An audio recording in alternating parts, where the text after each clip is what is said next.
Hello and welcome to the next installment of Forward Finance, the podcast where we navigate the digital age of finance. My name is Jeroen, consultant at Finext, and together with me here today is Alwin Dooijeweerd, and we will be talking about the art of margin optimization. And then you can plot your customers, and then look at the strategy per customer group. Yeah. Are they profitable enough, or are they willing to pay for your services? Mm-hmm. And is this customer interesting enough for you? Yeah. And then you can provide a strategy for those customers. Yeah. And that's wow. The playing field. I'm really interested in this playing field. Yeah, I can see it in your eyes. You start twinkling about it. Yeah. Well, I guess, this is your passion, right? But yeah, it is.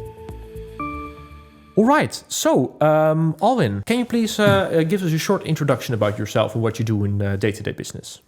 Yeah, I can. Thank you for having me here. Sure. My name is Alwin Dooijeweerd. I work now for Finext for, I think, 17 years. First, I did a lot of cost allocation models and I provide insights for customers in cost. Yeah. And based on these insights, I also developed myself.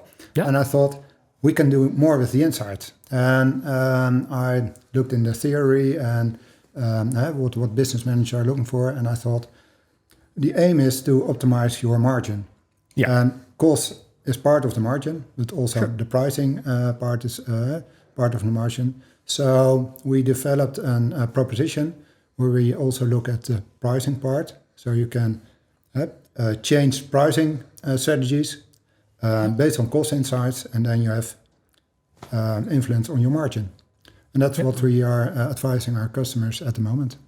So ordinarily, Finext has a lot of services regarding implementation work of various technologies that the CFO might need. And yours is a bit different in that particular regard. Is that after the technologies are in place, you do your work basically, right? After the technology is in place, we do our work. But it is also possible that people are looking for information, don't have the technology. Yeah. And then we can partner with our colleagues. They have a tool for budgeting and planning, but it is also usable for cost allocation or profitability management. Yeah. And then together we can help our customer with the insights, but also with the sustainable insights, because you want to have the information not only this time, but next month or next year. Right. And then you need a tool with the same business rules, so you can compare the outcome over the months and over the years. Yeah, you really need to make like a movie instead of just a picture of a one-time analysis. Exactly. I can totally imagine. So I can imagine this is a really important topic in the domain of finance, and a lot of things should be happening around this particular topic. So are there any events are there any events that you've attended recently or are upcoming that the listener should be aware of? Yeah, there are a lot of events about this subject, especially if you look at revenue management and profitability management. We organized a dinner for some specific customers 2 months ago, where we talked about the information and what you can do with the insights based on this information. Yeah. This was for us a starting point to organize an event in October. And this event will provide insights in how you can optimize your margin. Yeah. That's for a broader audience. We want to share knowledge, and we want to give some practical insights, but also give insights in how you can improve your margin on a more sustainable way. And is this a digital event or an on-site event? It's an on-site event. It will be held in Delft in our office. Okay. The program is ready, so this week or next week, the invitation will be sent to our customers, and I think, based on my enthusiasm about the subject and the people I talked about this, I think it will be a great event. Of course. Talking about your passion is always interesting. So if you're listening and you think, wow, this is something which is for me, this is basically an event for business controllers, financial controllers, I imagine. And commercial controllers, even marketing people who want to use financial information to improve margin based on customer segments and so on. Well, even for a strategy consultant within a company. Okay. Because you make a picture at the moment, but as you already said, you want to make a movie. And a movie as a goal, as an end, and you want to, and sometimes within companies, strategy consultants are the people who are looking at the 3 or 5 year goal, and they can use this information to choose which to steer strategy, the business. Exactly. Yeah. All right. So I will put the registration link in the show notes. And then if you're interested, just hit the registration link and then you'll be put on the list. So, we're talking about the art of margin optimization. Yeah. And I call it an art because I find it very fascinating. Can you tell us a little bit more about what it is that you're doing at your customers? Yeah. I think it is all an art. Of course, yeah. Because people within finance departments are looking at margin, but then mostly on total level. Yeah. Some companies are looking at product level or even segment level. Yeah. But then they are also looking at the direct costs related to revenue. But a big part of the costs are indirect costs. Yeah. So not directly related to products or segments. Yeah. And sometimes the costs are really high. Yeah. And then it is the art to look how you can combine those costs with these segments and products. And I think it's an art because if you look at finance people, they want to have the most theoretical best allocation of those costs. Yeah. And I think it should be the most business-wise allocation. That's an interesting playing field, I can imagine. It is. Because mostly financial people want to have the allocation for 100% perfect. Yeah. And my view is it should be 80% perfect because you can use whatever method. Yeah. And it gives different outcomes. Yeah. But at the end, the customer, your customer, is asking for services, and those services make those costs. So it is a business thing and not a financial theoretical thing. No, I mean it's like an orchestra. You have to play together in order to compose the music, and I can imagine that there's no room for solists in that particular regard. So I can imagine that in your projects that you do with customers, you have a lot of different stakeholders to manage in this particular regard. Yeah. Can you tell us a little bit more about that? It's really interesting because you have finance people who know a lot about the margin. You have salespeople, business developers, marketing people know a lot about the business. Yeah. And sometimes it's really difficult to combine this information. And what we do is we try to get a level up to facilitate a discussion about how you can influence your revenue and cost. Yeah. And when you take it a level up, then you have really interesting discussions. Yeah.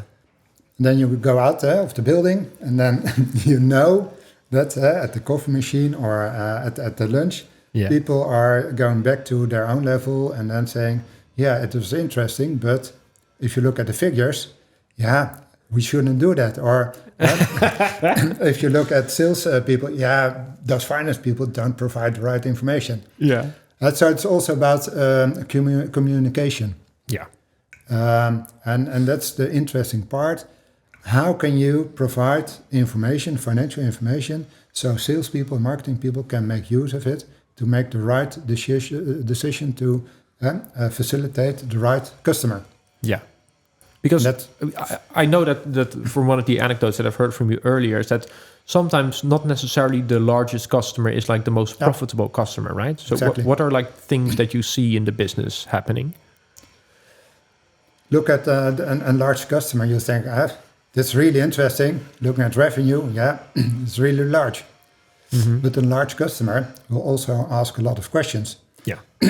Will also go to your customer service or logistic department, have specific wishes, call you every time, every day, even in the weekend. So you make a lot of costs without knowing it. Yeah. And then if you add all those costs together with the revenue, it can even be the case that you make a loss on this customer. Oh, that's And interesting. So there are small customers based on revenue, but those customers won't call you every day. yeah, They accept your product, and then it's ready, and they will not bother you anymore. And then they will place a next order, Yeah. and they will do it really efficient. yeah. Yeah, I can imagine that the margins there are better. yeah, Yeah, and that's something so in order to get those insights, you need to have like a 360 degrees data collection, because the customer service department needs to log like this is this particular customer who's calling in. The logistics people have to. So everything is interconnected with data. Then they're right. yeah. Yeah, At the end, it is interconnected with data, but the first step is that the different departments should interconnect, yeah, because they should be aware that customers have different relations with a company, yeah, and that those relations will have impact on activities and then on the cost. yeah, And the data is related to those activities and orders they are placed. But the first idea is, do you know your customer and what this customer is doing with your company? yeah. And I can imagine that from I'm a bit of a techie. So from a data perspective, you need to have like your metadata structures in place. So if your customer is called this and that on your invoicing, then you need to have the same definition of this particular customer when he's calling into customer services. So there's a lot of organization which is required basically in order to get these insights ready. Is this something that a lot of companies are struggling with? Yeah, I think every company is struggling with it. It's about data. Yeah, And data, it's really, company started with data. Yeah. And then next year, we need an extra field on our customer. And this means that for old customers, you don't have this field, or you have to imagine what it should have been. yeah, So the data is not always correct, or you should be careful about using the data. yeah, And I think if you look at the 360 view of a customer and you want to put it in data, it is an enormous project.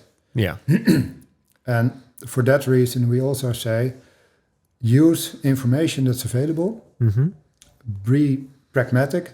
yeah, Otherwise, you will not start with improving your margin, because you are looking at those elephant in the room, namely, we need the 360 view of the customer first.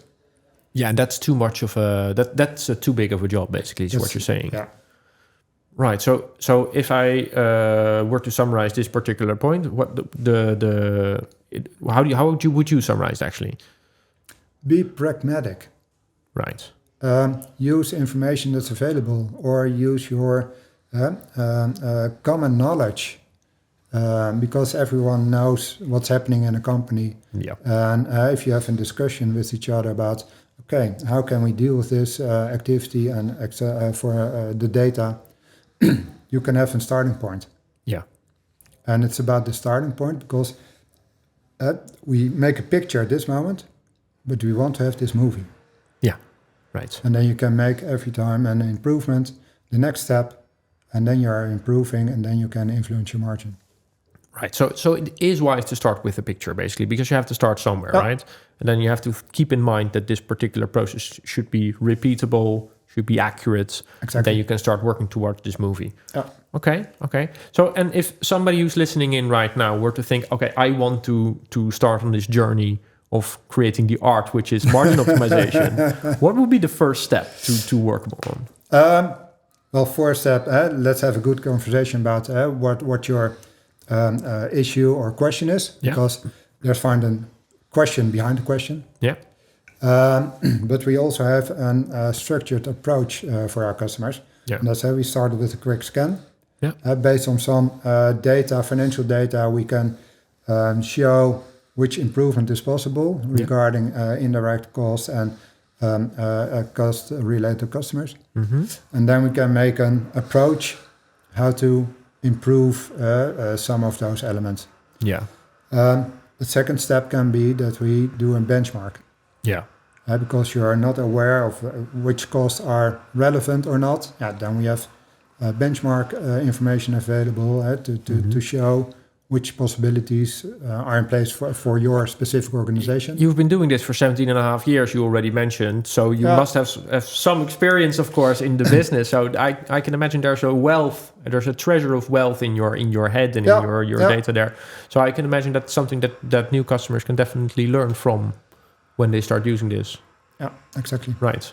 Okay, so then we benchmark, and then what do we do? I already mentioned about the alignment between marketing, sales, finance, and so on. So we also can provide an alignment session. Yeah.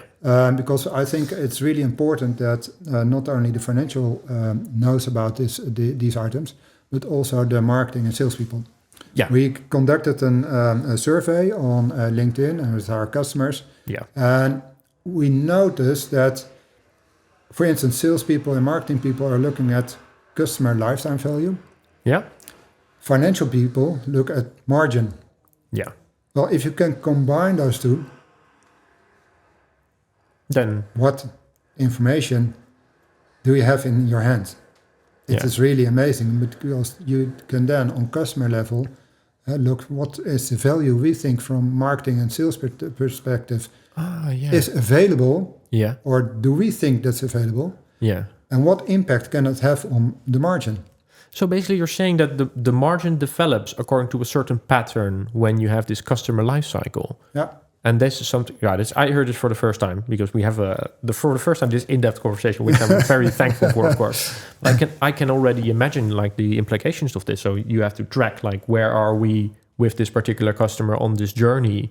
Where do we expect the margin to grow accordingly? And we can analyze that and say, hey, wait, they should be in this phase of the customer lifecycle, but the margin is not growing, but it's slimming. So what's going on here? Yeah. There's a lot of interesting discussions that you can have with your colleagues, I guess, when you have this information available. Okay, that's brilliant. My mind is blown. So that's interesting. Okay, well, what happens next? Because I want to know. And next step can be, together we will define a project to provide a sustainable way to give this information. You have this picture, but we want to have this movie. And this movie should be within the same business rules, because you want to look at the data at the same manner, so you can see if you are improving or not. But also look at your customers. Your remark was really interesting, because we developed a matrix where you can look at profitability of your customer and profitability of the company. Yeah. Because you have customer value and profitability of your company, and then you can plot your customers. And then look at the strategy per customer group. Yeah. Are they profitable enough, or are they willing to pay for your services? Mm-hmm. And is this customer interesting enough for you? Yeah. And then you can provide a strategy for those customers. Yeah. And that's the playing field. That's I'm really interested in this playing field. Yeah, I can see it in your eyes. You start twinkling about. Yeah, I guess this is your passion, right? But it is, and then it's also that it's sometimes difficult, because financial people have to mainly focus on margins and revenue, and don't always have the time to communicate with the business people, marketing, sales. Yeah. To provide this information, because and that's a struggle that I see with our customers. Yeah. And it's I understand the struggle. Yeah. But I'm also thinking, if you take the first step and you see what you can do with this information, then you can help the company a step further, instead of providing the perfect management report. Yeah, in the previous episode, we talked about the chief value officer and how to add value to your organization.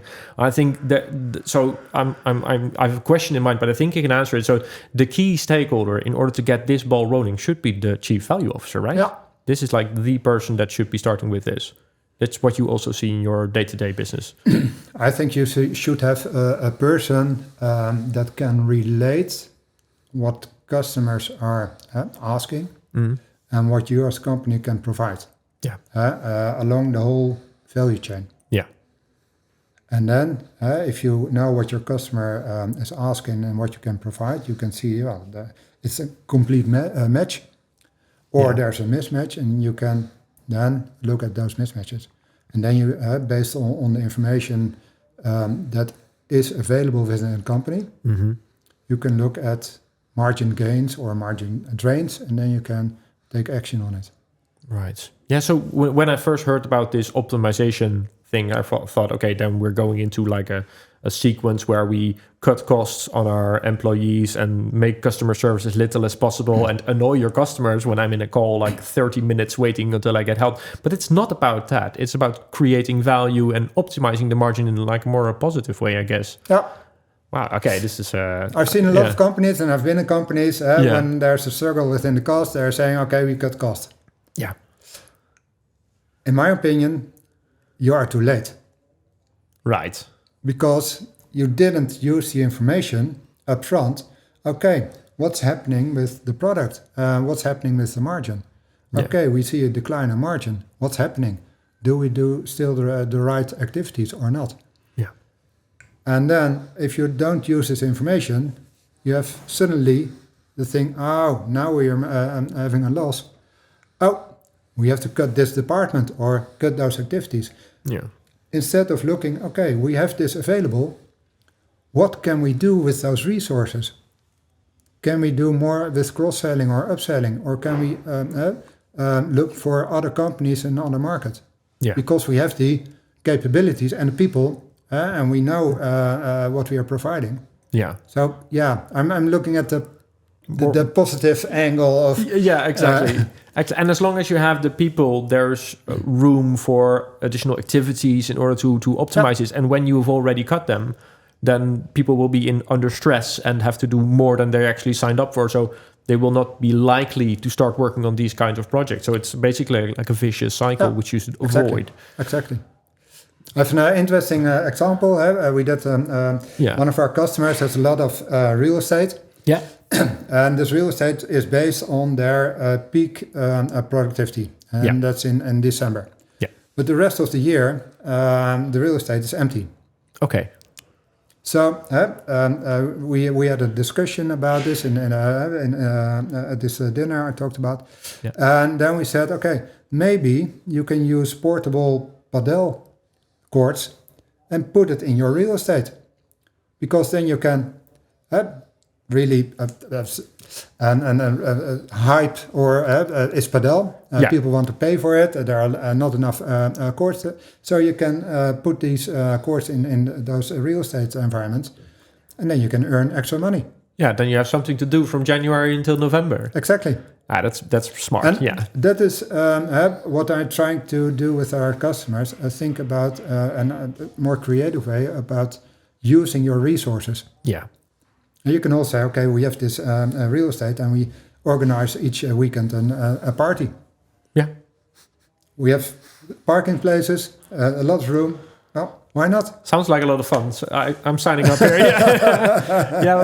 It takes a more of an eagle eye vision of your business in order to understand and see where these gaps are. Yeah. And sometimes people are just too much into their spreadsheets and into their day-to-day life to look over the fence. Yeah. And I think that's an interesting part of the journey that you make with your customers. Yeah. So, you have any other anecdotes or things that you've seen in your 17 years of margin optimization? Yeah, there are a lot. We had with another customer, they had a lot of, they thought indirect cost. Yeah. They made their business about one of their core or starting products. And then they looked, okay, can we do more with other markets? Yeah. And then finally, I think you can see that the market they entered or the solution they provide are not directly related with their core product. Yeah. But their organization is organized about this core product. Yeah. So then you should look, okay, can we look at another way to organize this business? Or did we make a mistake by providing these services based on our business model? Yeah. And that's not, it's not wrong. Yeah. But it can trigger about what you can provide to your customers. Yeah. maybe you have a lot of knowledge about something specific within your, for example, IT department, that you can also provide to other companies and with other businesses. Instead of looking, okay, we have those customers and we provide these services, and okay, we now do consultancy because we can earn some extra money. Yeah. But maybe you should look at your core business and then say, look at other markets. I can imagine that this is like the bread and butter of financials. So everybody should be working with this, and I can imagine that you are not alone in this market. How is the playing field of people that are also working in the art of optimization of margins? I think there are a lot of people thinking about it, and my first idea when I got from university was I want to be a business controller. Yeah. Because I wanted to look at the relation of the business and the financials. Yeah. But then I became a business controller, and I only was looking at some management reports and looking at the 1 + 1 is 2, is that correct? And I thought, that's not what I'm looking for. No, I can imagine. So I also think that you should dare to step over those kind of work and see how can you help the business. Yeah. And there are different roles within companies. You have pricing managers, revenue managers, business controllers, commercial controllers, but it's also the way of thinking, I think, within financial departments, which can make, if you are able to do this. Yeah. This should be the bread and butter of people, right? But it's not the case, I guess? Or if I look at the financial I knew, then it's really difficult because they are thinking about consolidation and providing the right annual report. Yeah. But I'm noticing that there are more people thinking about the way I'm thinking. Yeah. And it aren't always business controllers. Yeah. I mean, everybody should be thinking about this in some case. And of course, we have our own assignments and things to do, but it should be an integral part of running your business. Exactly. And what we are trying to do is mark people and put them in some places. And my idea was, okay, we look at the business controller. Yeah. But it's more about people who are able to think about the business and are able to connect it with the financial figures. Yeah. So I can imagine that it is a development which has been growing over the years, because of course I've been doing this for a while now too, and I see that the complexity of data and the availability of data is growing rapidly. So when you're saying we need like this 360 degrees insights into customers and into products, I can imagine that in the possibility nowadays that is available in SaaS solutions, and the granularity of data is like a rich treasure to be mined nowadays. Yeah, exactly. And in Dutch, there's a saying, old wine in new bags. Yeah, oude wijn, nieuwe zakken. Exactly. Yes. Yeah. I think it is really the case. Technology is evolving. Yeah. Data, there's more data available. So it's nothing new. Yeah. But only the environment is changed. Yeah. And there are a lot of technologies that can help in making these things more easy. Yeah.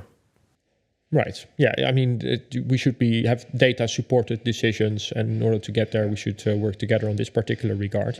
So, are you alone in this field of business, or are there other people that are also working on margin optimization? Of course, my colleagues. Yeah. Yeah. Of course. Yeah. But there are a lot of companies. The strategy consultants are offering those kind of solutions. But I think then you're more the strategy documents that you get. And there are a lot of other companies providing subsets of these kind of things, like price optimization. What kind? Nowadays, a lot of people or companies are working with online selling. Yeah. And there are a lot of companies that compare online the different product prices, and then you can improve your price or lower your price because your competitor is doing this. So there are subsets of playing fields. But what our idea or vision is, based on the insights of your costs and activities, do you make enough money what you provide for your customer? Or do you provide enough value for your customer? Yeah.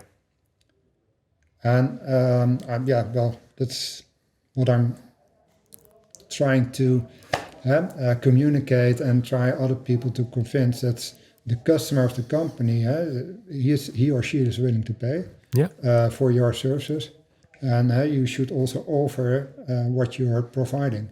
Yeah. Sometimes if you look at your activities and you see that you are offering a lot of services where the customer is not paying you for. Yeah. I mean, then that's also valuable, right? So when there's value, then there should be some kind of a transaction. And then you but should talk with each other. Start a conversation with your customer.